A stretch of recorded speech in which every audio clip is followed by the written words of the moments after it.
Assalamualaikum warahmatullahi wabarakatuh. Hai sahabat kisah muslim, gimana kabarnya hari ini? Semoga selalu sehat, penuh berkah, dan makin semangat menambah iman ya. Hari ini kita bakal bahas cerita yang luar biasa dan penuh pelajaran, berjudul Jubah Khalifah yang Berlubang. Kisah kesederhanaan Umar bin Khattab yang menggetarkan. Angin gurun menyapu jalan-jalan Mekah, membawa debu-debu halus yang menari di antara langkah-langkah orang Quraisy.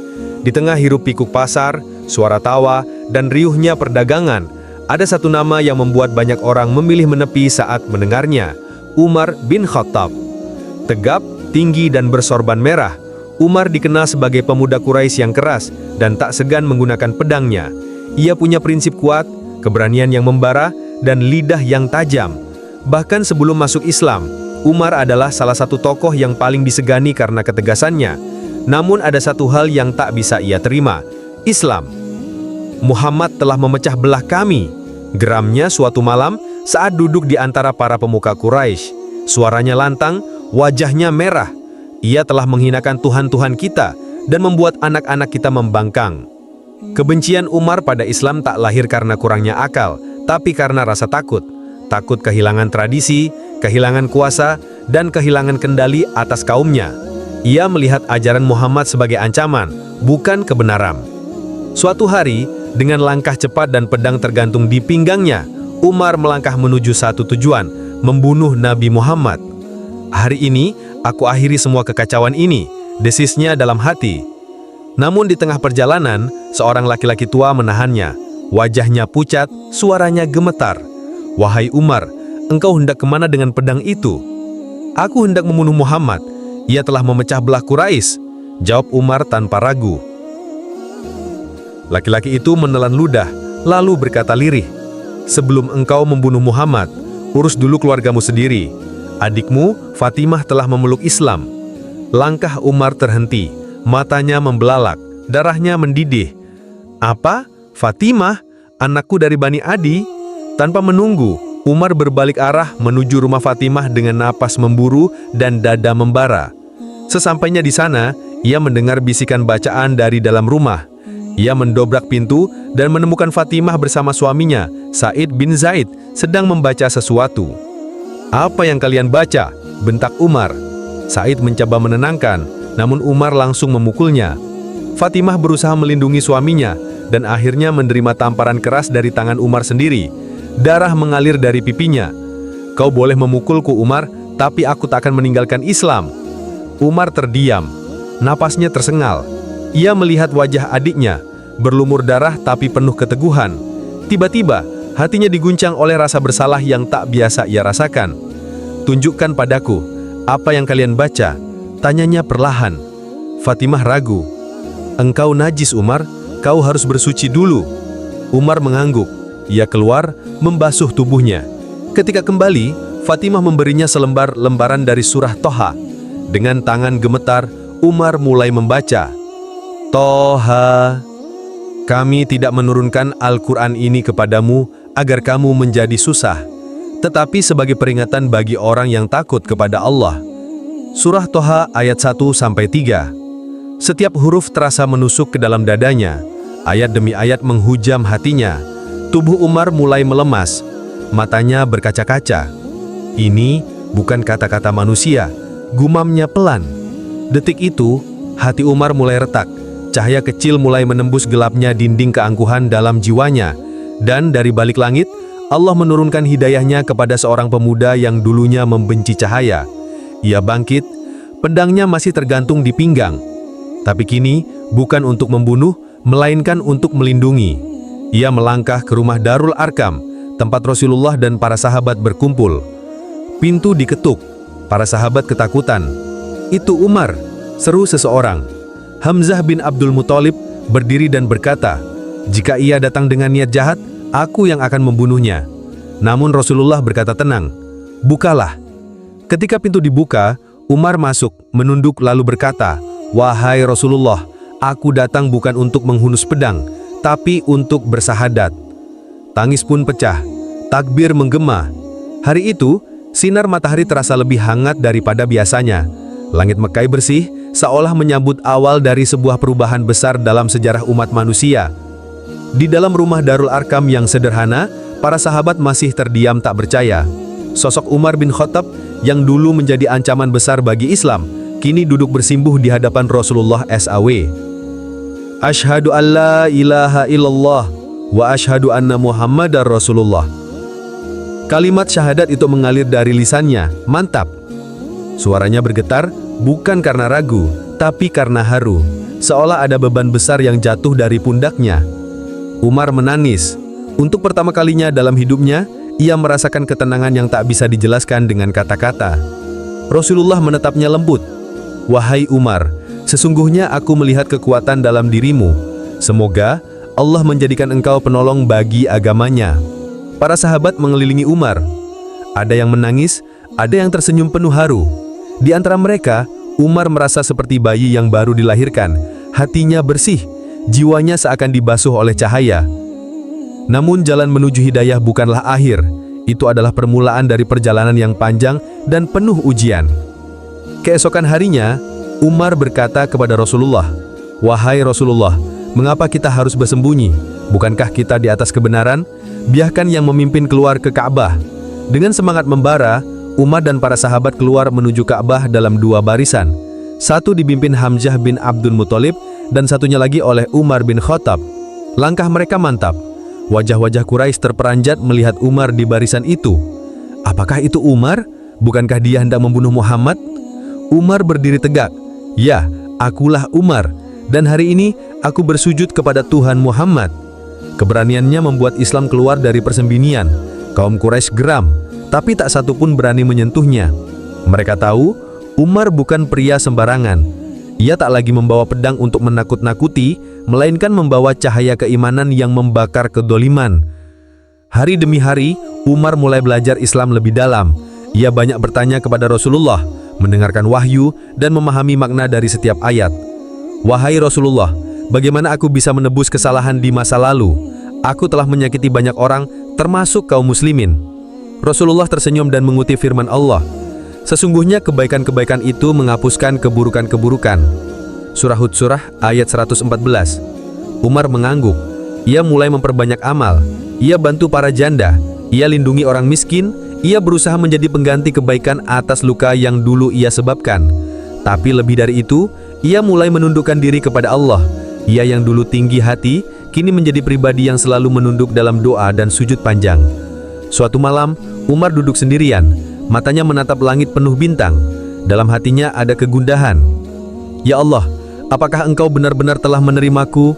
Apakah amalku cukup untuk menebus kesombonganku dahulu? Tetesan air mata jatuh di pipinya. Ia sadar hidayah itu mahal, dan ia tak ingin kehilangannya. Maka ia menjaga imannya seperti seseorang menjaga harta yang sangat berharga, dengan hati-hati, dengan ketakutan akan kehilangan. Beberapa waktu kemudian, Umar berkata kepada para sahabat, "Jangan pernah meremehkan siapapun yang belum mendapat hidayah. Aku pernah berada dalam kegelapan, dan hanya karena kasih sayang Allah, aku bisa melihat cahaya." Kalimat itu menancap dalam di hati banyak sahabat. Bahkan mereka yang dulunya takut pada Umar, kini menjadikannya sebagai teladan. Mentari pagi di kota Madinah menyinari jalan-jalan yang mulai ramai dengan para sahabat yang berjalan menuju masjid. Di antara mereka, berdiri sosok yang begitu dikenal, Umar bin Khattab. Langkahnya cepat, matanya tajam, dan wajahnya selalu serius.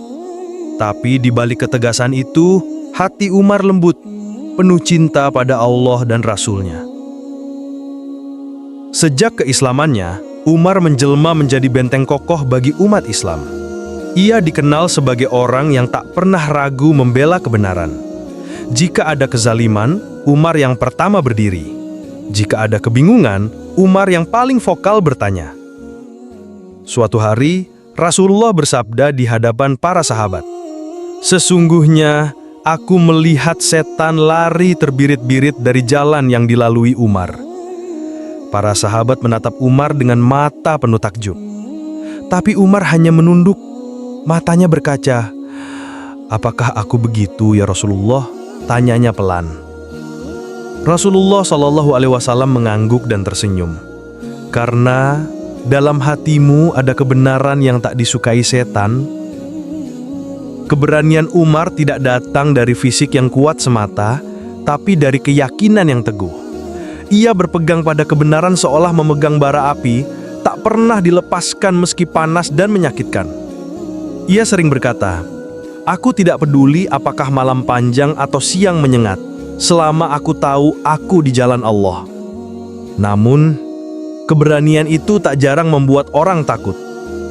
Bahkan beberapa sahabat mengaku segan menegurnya. Pernah suatu hari seorang lelaki tua berkata kepadanya, "Wahai Umar, engkau begitu keras. Aku tak tahu apakah bisa berbicara jujur di hadapanmu." Umar terdiam. Matanya melembut. Lalu ia menjawab, "Kalau kau tak mampu menegur Umar yang salah, maka Umar bukanlah Umar."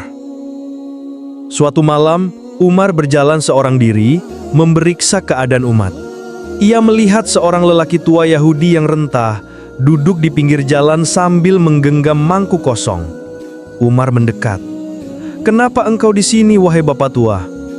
Dengan suara lemah, lelaki itu menjawab, "Aku tua, lemah, dan tak mampu bekerja. Aku meminta-minta demi hidup." Mata Umar memerah. Ia menepuk pundak lelaki itu, lalu berkata, "Bagaimana bisa kami membiarkan seorang tua hidup dalam kesusahan di negara yang dipimpin oleh Umar?" Esoknya, Umar menetapkan bahwa kaum non-muslim yang renta dan miskin berhak mendapat bantuan dari Baitul Mal. Tegas bukan berarti keras. Umar paham bahwa keadilan bukan sekadar hukuman, tapi kasih sayang yang ditopang oleh ketegasan. Di satu sisi, Umar adalah panglima yang menaklukkan negeri. Tapi di sisi lain, ia adalah ayah bagi anak-anak yatim, pelindung bagi janda-janda, dan teman bagi rakyat kecil. Namun, dunia tidak berhenti berputar. Umat terus tumbuh, dan ujian terbesar belum tiba. Suatu malam, Rasulullah memanggil para sahabat terdekat. Suasana terasa berat, wajah Nabi pucat, suaranya lemah, tapi penuh cinta. "Wahai para sahabatku, telah dekat waktuku berpulang." Hening menyelimuti ruangan, air mata mulai menetes. Umar berdiri, matanya melah, suaranya bergetar. "Tidak, engkau tidak akan mati, engkau akan tetap hidup bersama kami."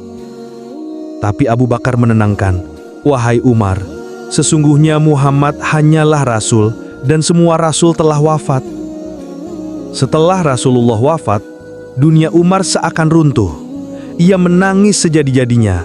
Ia berteriak kepada orang-orang, "Siapa yang berkata Muhammad wafat, aku akan penggal kepalanya." Namun kenyataan tak bisa dibantah. Tubuh Rasulullah terbaring kaku, wajahnya damai, dan umat butuh pemimpin. Langit Madinah tampak muram. Angin berhembus pelan membawa kabar duka yang mengguncangkan hati umat Islam. Khalifah Abu Bakar As-Siddiq telah wafat. Sosok lembut dan penuh kebijaksanaan itu pergi menghadap Robnya, meninggalkan kekosongan besar di tengah-tengah umat. Di rumahnya yang sederhana, Umar bin Khattab terduduk diam. Matanya sembab, wajahnya tertunduk. Ia masih merasakan perihnya kehilangan Rasulullah, dan kini sahabat terdekat beliau pun menyusul. Beberapa sahabat datang menghampiri, membawa amanah besar yang baru. "Wahai Umar, Abu Bakar telah menunjukmu sebagai penggantinya sebelum wafat. Engkau akan menjadi khalifah bagi kaum muslimin." Umar terkejut, tubuhnya lemas.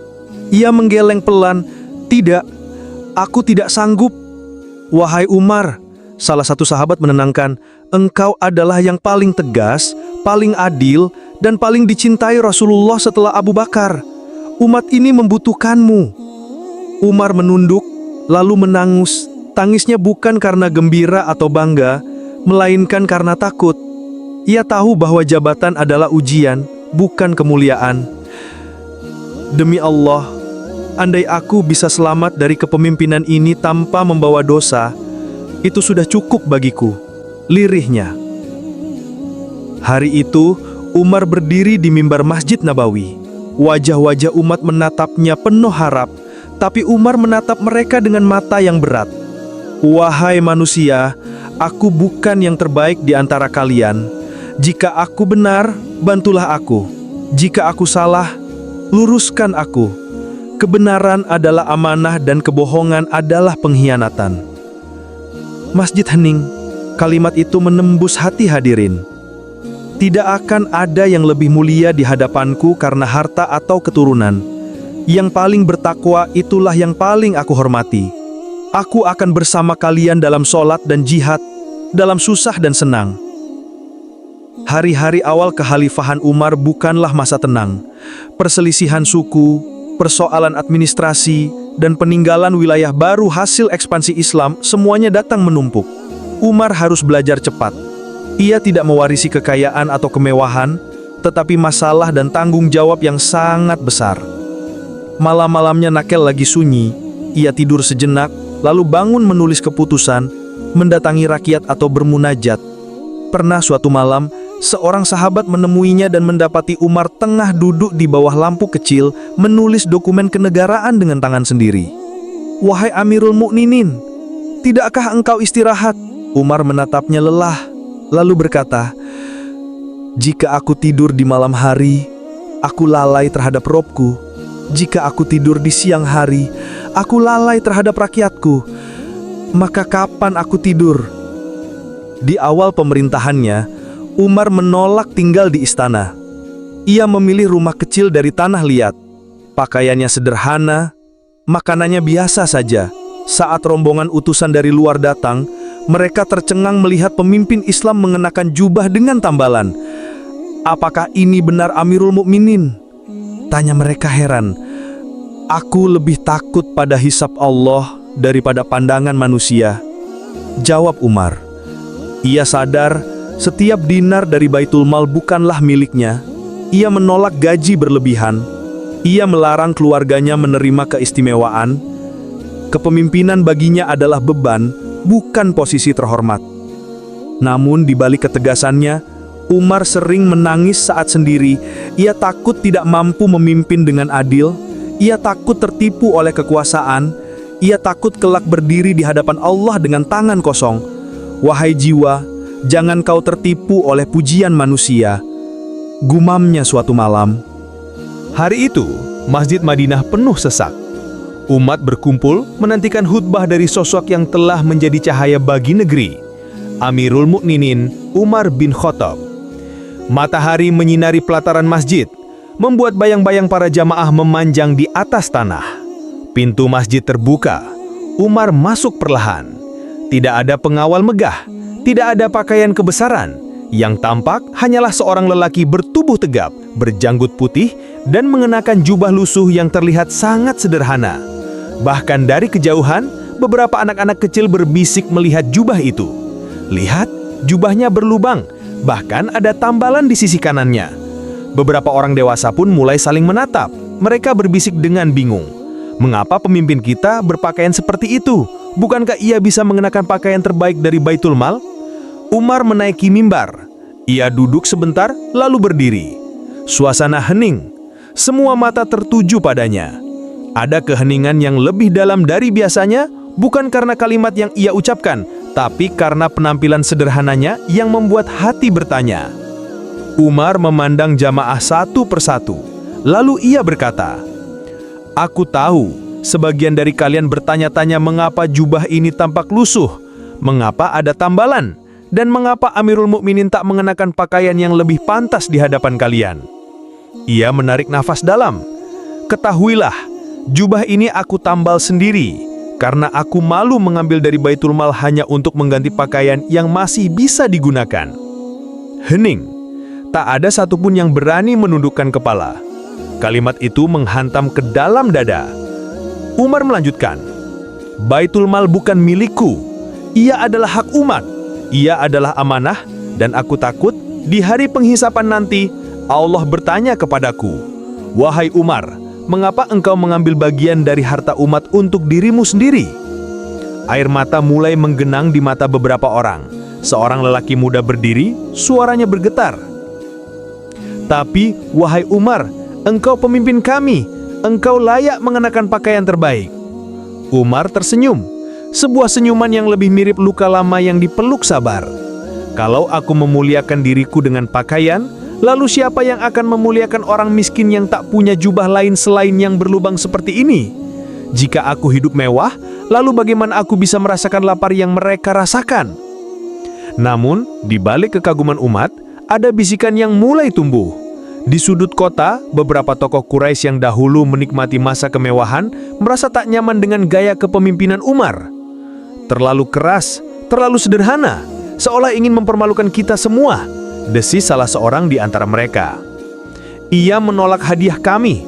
Ia mempersempit pengeluaran dari Baitul Mal. Sampai kapan kita harus hidup seperti ini? Umar belum tahu bahwa benih-benih pemberontakan diam-diam mulai tumbuh. Bukan dengan pedang, tapi dengan bisikan, dengan pengaluh, dengan fitnah halus yang mulai menyusup ke telinga rakyat.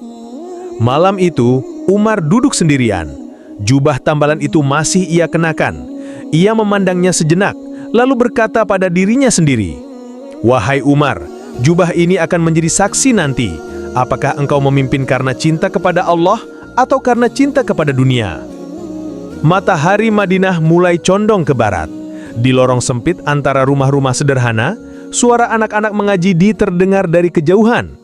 Di sisi lain kota, di dalam sebuah ruangan kecil yang dijadikan kantor pusat kekhalifahan, Umar bin Khattab tengah duduk di lantai, menatap lembaran-lembaran papirus berisi catatan keuangan negara. Tidak ada permadani mewah, tidak ada meja besar dari kayu jati, hanya tikar dari anyaman kasar dan tinta yang mulai menipis. Seorang pembantunya masuk membawa makanan sederhana, sepotong roti kering dan minyak zaitun. "Wahai Amirul Mukminin," kata pembantunya, "mengapa engkau tidak mengambil sebagian dari Baitul Mal untuk kebutuhanmu sendiri? Bukankah engkau bekerja siang dan malam untuk umat?" Umar tersenyum tipis. Matanya menatap roti yang keras itu sejenak, lalu ia berkata, "Kalau aku kenyang dari harta umat, lalu siapa yang akan merasakan lapar mereka? Aku takut kelak di hari kiamat, Baitul Mal akan menjadi beban yang menindih punggungku, bukan penolongku." Umar sangat ketat dalam mengatur keuangan negara. Setiap dirham yang masuk dan keluar harus dicatat, disaksikan, dan dipertanggungjawabkan. Ia menolak segala bentuk pemborosan. Tidak ada fasilitas mewah bagi pejabat, tidak ada hadiah berlebih dari harta negara. Ia bahkan pernah meminta pertanggungjawaban kepada seorang gubernur yang mengadakan pesta pernikahan mewah. "Apakah engkau membiayai pesta itu dari hartamu sendiri atau dari rakyatmu?" tanya Umar. Gubernur itu terdiam. Umar menunduk dan berkata lirih, "Ketahuilah, aku lebih memilih kehilangan kepercayaan manusia daripada kehilangan ridha Allah." Rumah Umar sendiri sangat sederhana. Dindingnya dari tanah liat, atapnya dari pelepah kurma. Tidak ada perabotan mewah. Kasurnya hanyalah tikar kasar. Suatu hari, seorang utusan dari luar negeri datang mengunjungi Madinah dan ingin bertemu dengan Amirul Mukminin. Ia bertanya kepada warga, "Di mana istana khalifah kalian?" Orang-orang tertawa kecil dan menjawab, "Ia tidak punya istana, tapi lihat, di bawah pohon sana, lelaki itu sedang tidur siang di atas pasir. Itulah Umar." Utusan itu mendekat dan benar saja, Umar tertidur lelap berselimut bayang pohon. Tidak ada pengawal, tidak ada pagar. Dengan suara tak percaya, utusan itu berbisik, "Ia berlaku adil, maka ia bisa tidur dengan nyenyak." Bahkan keluarga Umar tak luput dari ketegasan sang khalifah. Suatu hari, putranya membeli manisan dengan harga yang cukup mahal. Umar bertanya, "Dari mana engkau mendapatkan uang untuk ini?" Putranya menjawab, "Dari uang saku yang aku kumpulkan." Umar terdiam, lalu berkata, "Jika engkau bisa membeli ini, maka artinya uang sakumu terlalu besar. Mulai hari ini, kurangi separuhnya." Istrinya pun tak mendapatkan keistimewaan. Ketika wanita-wanita Madinah mulai membandingkan gaya hidup mereka dengan keluarga khalifah, istri Umar menjawab dengan bangga, "Aku lebih takut suamiku dimintai pertanggungjawaban oleh Allah daripada aku merasa kekurangan di dunia." Umar tahu, keadilan sejati dimulai dari dalam rumah. Ia tidak ingin anak-anaknya hidup lebih baik dari anak-anak rakyatnya. Ia tidak ingin istrinya mengenakan pakaian lebih bagus dari janda-janda yang ia bantu. Ia ingin menjadi contoh, bukan hanya pembuat aturan. "Jika aku ingin menegakkan keadilan, maka keluargaku harus menjadi batu uji pertama, ucapnya suatu malam. Malam turun perlahan di Madinah. Bintang-bintang bertaburan di langit, menerangi kota yang telah tenang. Lampu-lampu rumah mulai padam satu persatu. Hanya suara angin gurun dan langkah kaki yang terdengar samar-samar di antara lorong-lorong sempit. Langkah itu milik Umar bin Khattab. Sang Amirul Mukminin dengan jubah yang mulai pudar warnanya berjalan sendiri tanpa pengawal. Ia tidak tidur malam itu. Seperti malam-malam sebelumnya, Umar memilih berkeliling kota, menyusuri pinggiran dan sudut-sudut yang tak terjangkau mata para pejabatnya. Bagaimana aku bisa tidur, sementara mungkin ada rakyatku yang menahan lapar? Gumamnya pelan. Ia menyusuri jalan setapak hingga tiba di sebuah gubuk kecil di pinggiran kota. Dari kejauhan, terdengar suara tangis anak-anak. Tangis yang lirih tapi mengiris. Umar mendekat dengan hati-hati. Di depan gubuk itu, tampak seorang wanita tua duduk di dekat tungku, mengipasi api kecil yang nyalanya tak stabil. Di dalam panci besar, air mendidih dan terlihat beberapa batu kecil yang direbus bersama air. Umar menatap heran. "Assalamualaikum wahai ibu, bolehkah aku mendekat?" Wanita itu menoleh. Wajahnya tampak lelah dan matanya sembab karena menangis. "Waalaikumsalam, silahkan wahai tamu Allah." Umar duduk di dekat tungku. Ia melihat anak-anak yang meringkuk di sudut gubuk dengan perut kempis dan mata yang mulai sembab karena menangis. "Kenapa mereka menangis wahai ibu?" tanya Umar lembut. Wanita itu menarik nafas dalam. "Mereka lapar, aku tak punya makanan. Aku hanya merebus batu agar mereka mengira aku sedang memasak, sampai mereka tertidur karena kelelahan." Dada Umar seperti diremuk, matanya mulai basah. "Mengapa engkau tidak meminta bantuan dari Amirul Mukminin?" tanyanya. Wanita itu menatap api. "Karena Amirul Mukminin terlalu sibuk. Ia tidak tahu bahwa di negerinya ada ibu seperti aku yang merebus batu demi menyelesaikan anak-anak."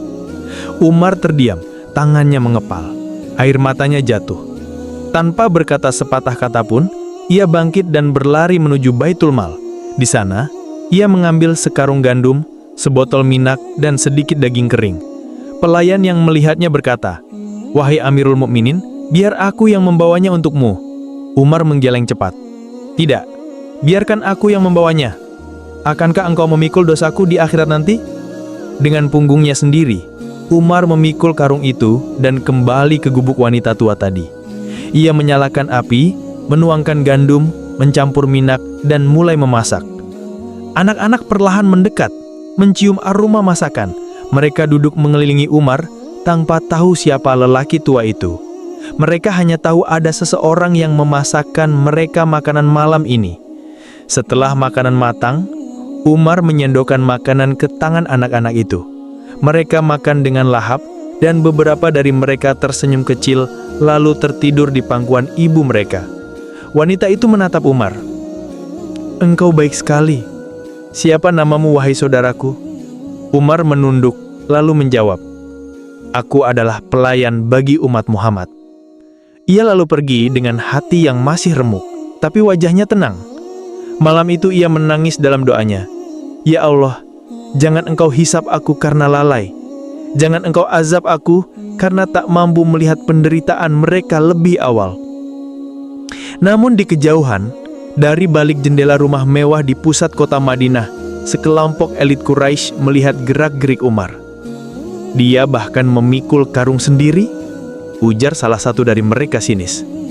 "Ia mempermalukan para pejabat. Ia membuat rakyat percaya bahwa hanya dialah yang peduli. Jika ini terus dibiarkan, pengaruh kita akan habis." Mentari Madinah memancarkan sinarnya lembut pagi itu. Burung-burung berterbangan, udara terasa hangat, dan para pedagang mulai membuka lapak-lapak mereka di sepanjang jalan. Suasana tenang itu mendadak berubah ketika iring-iringan rombongan berkuda mendekati kota. Mereka datang dari jauh, berpakaian rapi, bersorban mewah, dan mengenakan kain sutra yang menyilaukan mata. Mereka adalah utusan resmi dari Kekaisaran Persia, dikirim langsung untuk bertemu dengan penguasa baru umat Islam yang namanya mulai menggema ke berbagai negeri, Umar bin Khattab. kami ingin bertemu dengan istana sang khalifah, kata pemimpin rombongan kepada seorang warga Madinah. Warga itu mengerutkan kening. Istana? Kami tidak punya istana di sini. Tapi mungkin engkau bisa menemukannya di bawah pohon kurma di ujung jalan sana. Utusan Persia saling menatap bingung. Mereka menuruti arah yang ditunjukkan, menunggangi kuda pelan-pelan menuju sebuah pohon yang rindang. Dan di sana, di bawah naungan dedaunan kurma, mereka melihat pemandangan yang membuat mereka terdiam. Seorang lelaki tegap, berjubah kasar, tidur dengan beralaskan tanah.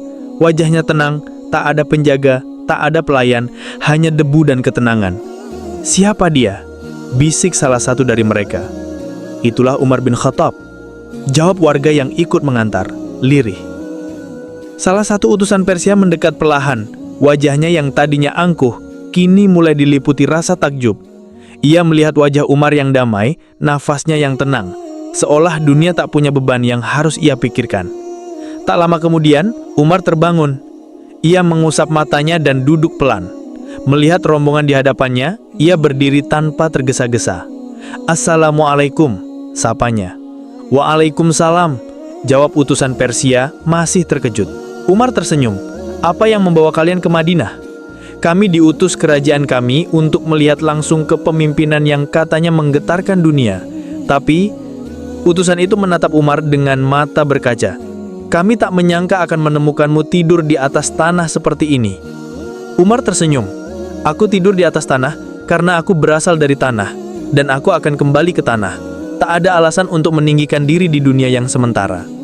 Utusan Persia menunduk, terdiam. Lalu ia berkata perlahan, "Kami punya raja yang tinggal di istana tinggi, dengan penjagaan ketat dan kemewahan luar biasa.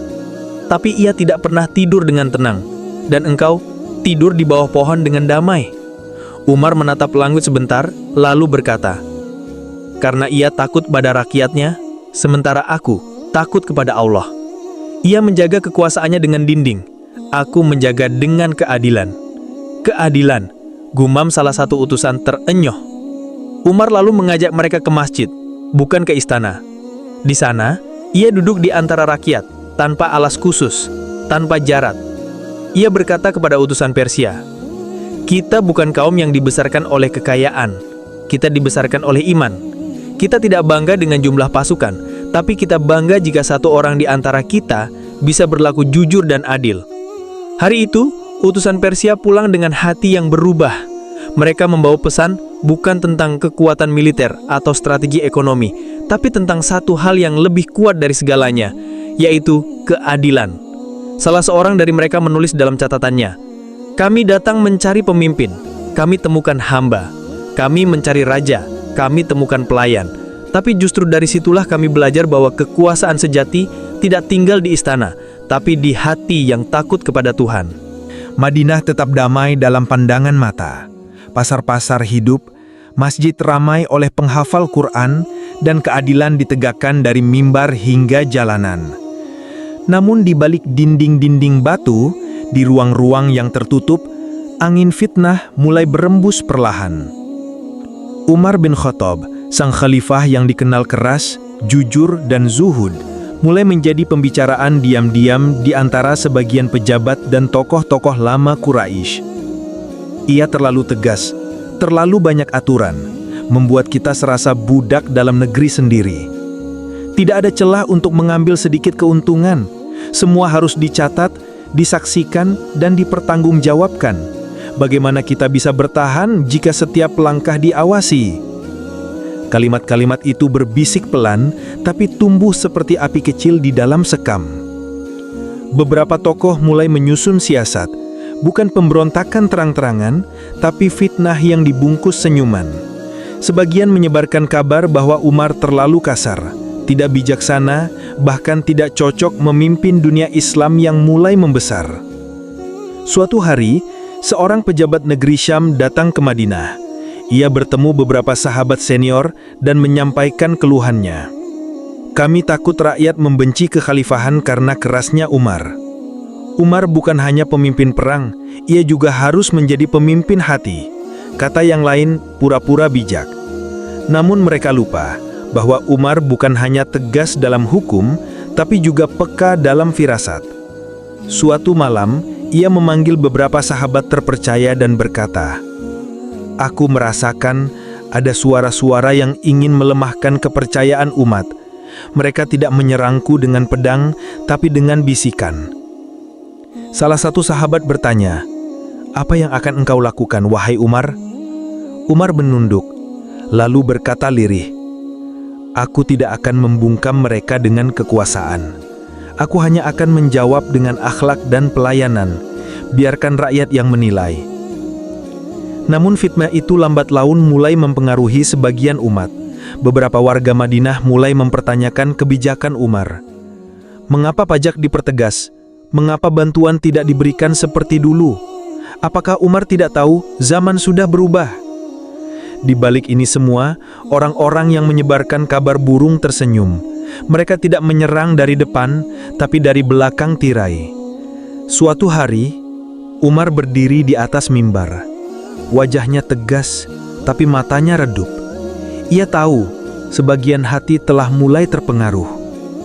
"Wahai manusia," ucapnya lantang, "kalian menuntut pemimpin yang lembut, yang membiarkan kalian hidup seenaknya.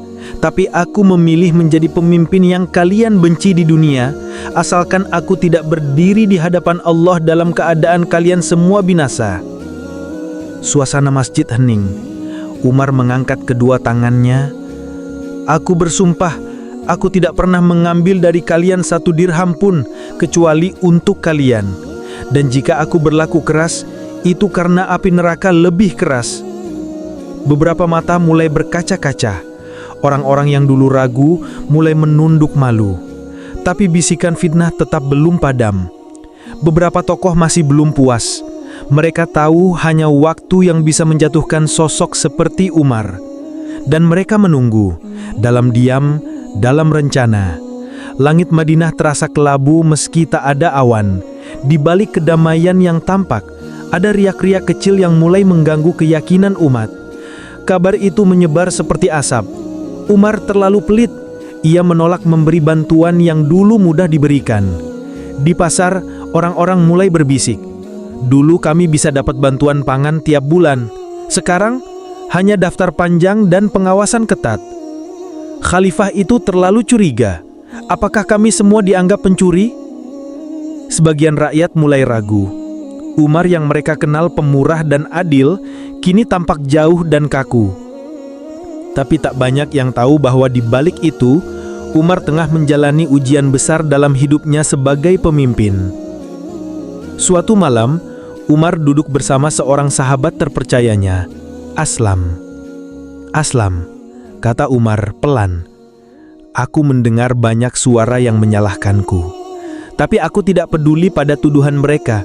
Yang aku takutkan adalah pengkhianatan dari dalam." Aslam terdiam, lalu bertanya, "Apa maksudmu, wahai Amirul Mukminin?" Umar menatapnya serius.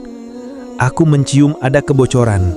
Dana dari Baitul Mal tak sampai kepada yang berhak, tapi wajah-wajah di sekitarku tersenyum semua. Aku ingin melihat sendiri tanpa mereka tahu." Umar pun memulai penyelidikan diam-diam. Ia bermacam seperti yang biasa ia lakukan di malam hari, menyusuri wilayah pinggiran, mengunjungi rumah-rumah yang namanya terdaftar sebagai penerima bantuan, tapi tak pernah mendapat apa-apa. Di salah satu rumah kecil, ia bertemu seorang lelaki tua yang tinggal bersama cucunya. "Apakah engkau menerima bantuan dari Baitul Mal?" tanya Umar. Lelaki itu menggeleng. "Kami sudah lama tidak menerima apa-apa. Katanya kami tidak lagi masuk daftar." Umar menunduk, hatinya panas. Keesokan harinya, Umar memanggil bendahara dan beberapa pejabat yang mengelola distribusi harta. "Tunjukkan daftar penerima bantuan terakhir." Mereka menyodorkannya. Umar memeriksa satu persatu. Matanya tajam, gerakannya cepat, hingga ia menunjuk satu nama.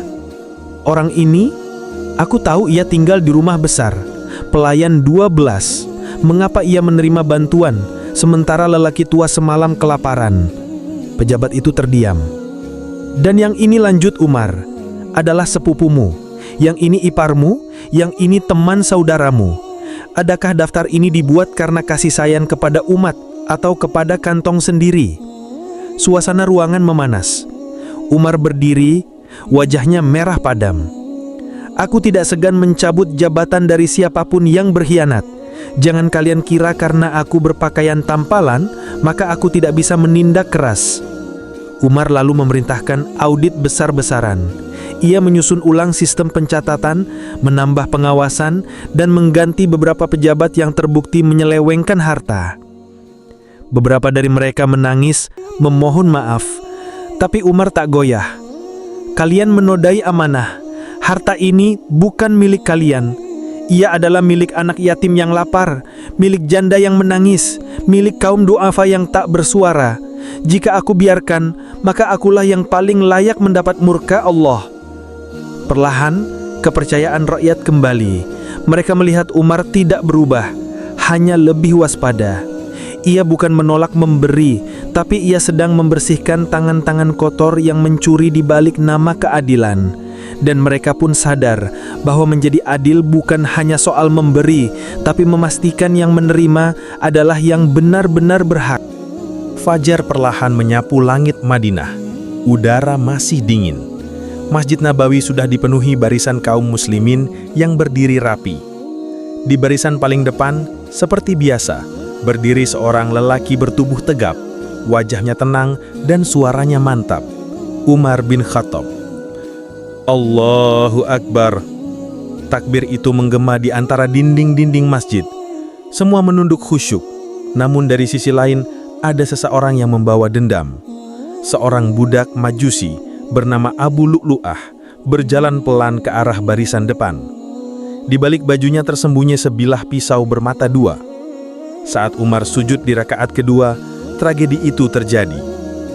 Tiba-tiba, suara takbir disusul dengan pekikan keras. Pisau itu menghujam tubuh Umar. Sekali, dua kali, tiga kali. Darah muncrat di atas lantai masjid. Umar terjatuh, tubuhnya mengigil. Kaum muslimin panik. Beberapa sahabat langsung menangkap pelaku. Tapi Umar melambaikan tangan lemah. Jangan sakiti siapapun. Mereka mengangkat Umar perlahan. Wajahnya pucat, darah mengalir dari perut dan dadanya.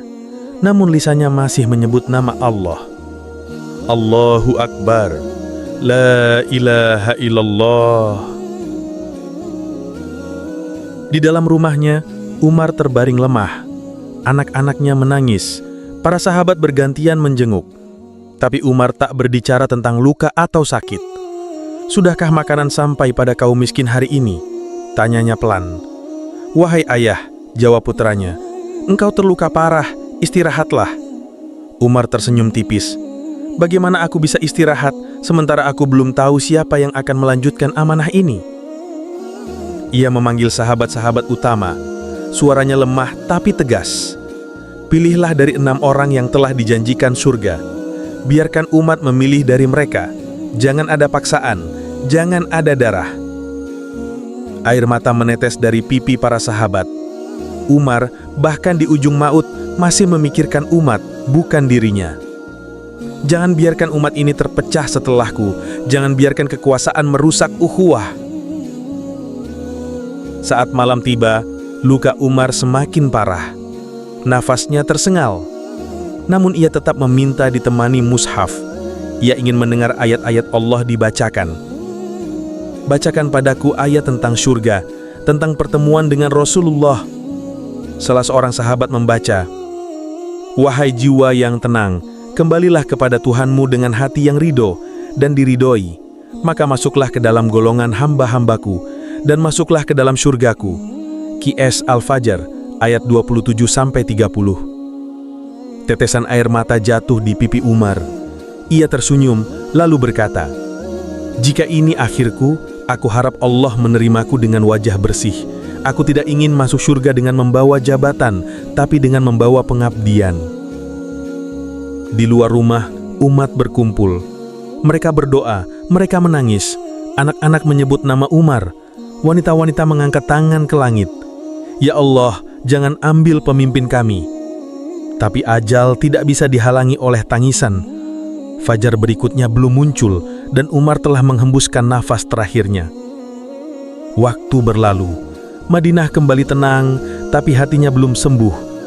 Setelah kepergian Umar bin Khattab, seakan ada ruang kosong di langit kota itu yang tak bisa digantikan oleh siapapun.